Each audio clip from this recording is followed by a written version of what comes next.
කරන්න පුළුවන් වේද කවුද හරි? ඒත් බෑ. හා? ඉතින් ඒතර කෙල්ලෙක් යාළු වෙන්නේ නැතුව ඉන්නේ මල්ලි. අවන්න නැහැ කෙල්ලෙක් ඕනේ නැහැ ජීවිතේට. ඇයි ඕනේ නැත්තේ? ඇයි කෙල්ලෙක් ඉතින් ජීවිතේට තනියම ඉන්න පුළුවන්. ඇයි තනියෙන් ඉන්න පුළුවන්ද? කොහොමද තනියෙන් ඉන්නේ? තනියම ඉතින් මගේ පාඩුවේ මගේ විදියට ඉන්නවා. හැමදාම ඒක කරන්න පුළුවන්ද? පුළුවන්නේ.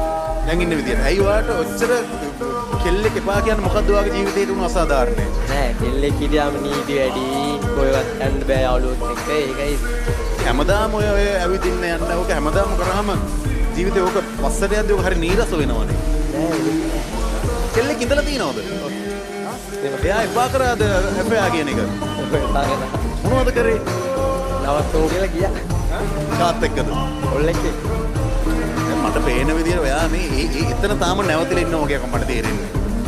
උට්ටක් විතර. උට්ටක් විතර. අර නරියම් ඉදි තිත්තයි කිව්වා වගේ ඒ කෙල්ල නැත්තම් කවුරුත් එපා කියන තැන දින්නේ. ඔව්. හැබැයි තාම ආදරයක් තියෙනවා හිතේ. හිතේ තියෙන තුට්ටක්. හිතේ තියෙන. ඒ ආදරේ කොහොමද ඔයා එළියට දාන්නේ?